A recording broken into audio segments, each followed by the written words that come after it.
According to the California Department of Corrections and Rehabilitation, Lanez was stabbed by inmate Santino Casio at a housing unit at the California Correctional Institution in Tehachapi. Yeah, what's shaking everybody? It's your man J King, the one J King, back with another crazy story.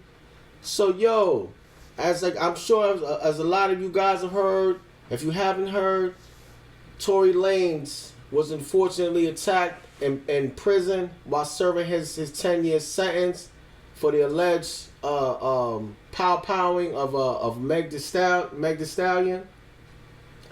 Man, there's a lot of details coming out, not just about the attack, but there's a lot of details coming out talking about, how Shorty was capping, like, you know what I'm saying, that was the ultimate cap. She sent a free man to prison knowingly.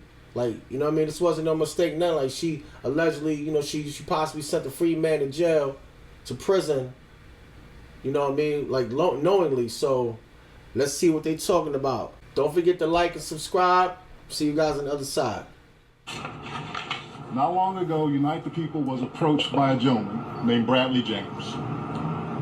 Mr. James informed us he was working as the bodyguard and driver for Miss Kelsey Harris during Mr. Peterson's trial.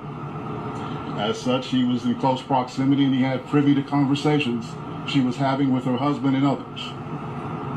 Mr.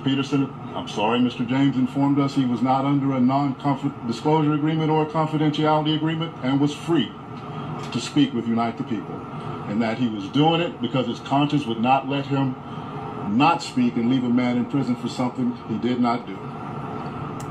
Man, the worst thing about going to prison, just going to jail, prison, you know what I'm saying, period, like, is to go there for something that you didn't do.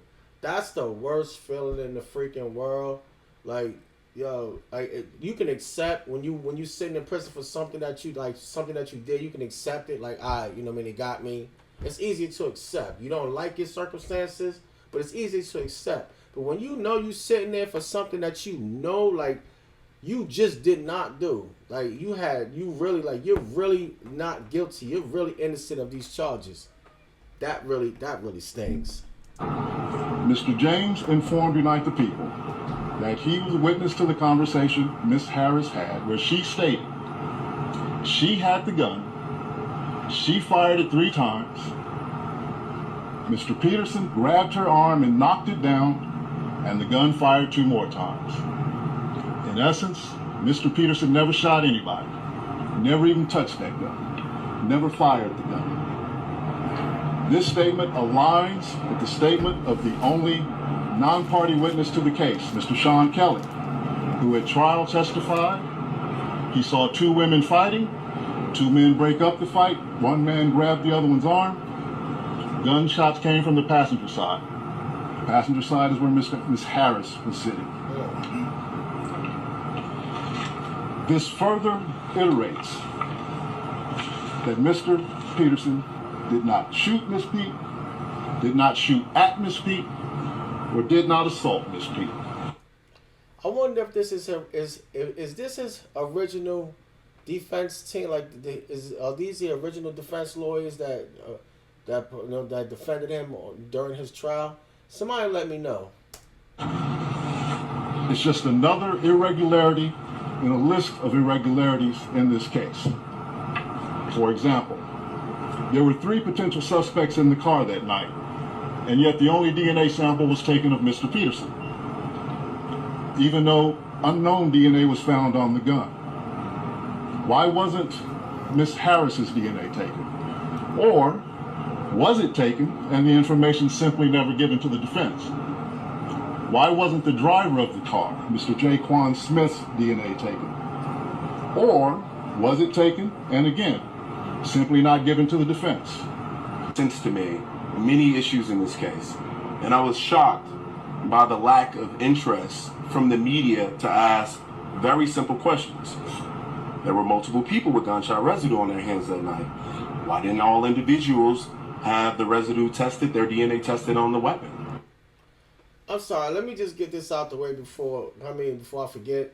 This really sounds like this really sounds like Tory Lanez had a really bad defensive team. Like, I don't know if these are the original guys, like the original people that defended him, you know, during the trial, but whoever defended him, like, this sounds like really bad defense. And from what I understand, he paid a lot of money for his defense.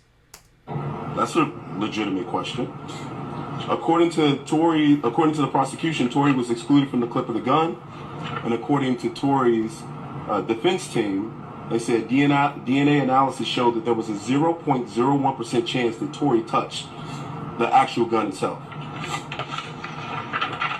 Another piece that stood out to me, the call that the prosecution alleged Tory made confessing to a crime. I listened to that call. I'm sure many of you have as well. I didn't hear a confession. But what really shocked me about it is if my best friend was shot maliciously by someone just 2 or 3 hours before, I wouldn't have answered the call, or if I did, I wouldn't calmly have a conversation with the individual of it. And certainly, I would ask, why did you shoot my friend? And more importantly, I would never have given you my current location out of fear of you finishing the job. That was something that stood out to me. I also, in my op-ed, discussed Kelsey Harris pleading the Fifth Amendment. She wasn't accused of anything by Megan Pete or the police, and to my knowledge, she wasn't under any investigation. So why plead the Fifth? What also shocked me is the prosecution gave her immunity. For what? What did she do? Is there an allegation? Yeah, this sound like this prosecution just really was like, yo, this is a career-defining case. You know what I mean? Like, I can move up in the ranks and stuff like that. Like, it really sounded like the prosecution, the deck was stacked against his brother, and that's crazy, man. Like, yo, this is the system. This is the American system at its finest. Of her doing something instead of evidence. And in the case of George Gascon, that was often the case. So I encourage everyone here to go to caldwellinstitute.org, CALDWELL, Institute, INSTITUTE.org, and sign the petition. This petition asks for the governor to pardon Tory Lanez. Thank you.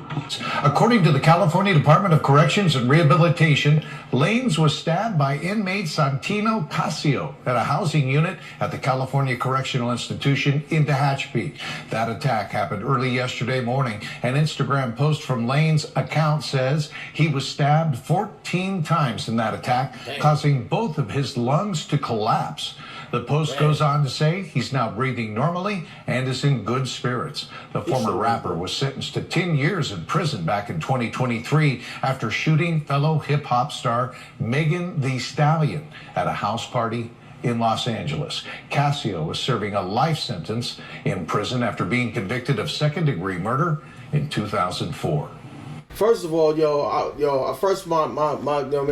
my prayers go out to this young brother, man. He makes amazing music and everything. He's an amazing entertainer, an amazing artist. Man, he didn't deserve this, you know what I'm saying? Like, I didn't, like, you know what I mean? Like, I got the details, you know, from of his situation and, you know, what went on and everything. And from what I gathered, from what I learned about the situation, he shouldn't be in prison.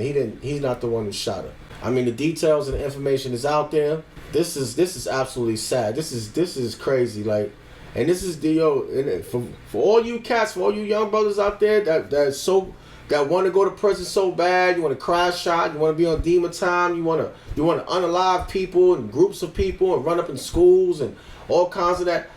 Yo, understand something. What he just went through, what he just so luckily, miraculously, whatever, blessingly, whatever, you know, divine intervention, whatever you want to call it, he survived. Well, there was no guarantee that he was going to survive this. If all you cats that think it's cool to be out here crashing out and wilding out and, you know what I'm saying, just out here just doing felony favors, by all means, listen, this is potentially your future right here. 10 years, yeah, you know what I mean? Like, oh, okay, I'll be home after 8.5 or whatever. You may not survive the 8.5. You may not survive 8 months. You may not survive 8 days. You know what I'm saying? It's all in God's hands at that point. But Megan Thee Stallion, on another note, Megan Thee Stallion, it's not looking good for Shorty. And honestly, and it's just my opinion from what I'm saying, I truly believe, I'm convinced that he's not the one who powder. I'm truly convinced at this point. There's just too much information and everything like that.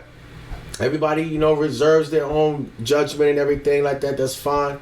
But for me, I truly believe that he's not the one who powder. So with that being said, she intentionally got up on that stand and she perjured herself. She lied, knowing dang on well that he's not the one who powder. It was the other. It was apparent, allegedly another female in the car. He didn't even have a ham on him. You can't pow somebody who ain't got no ham on you.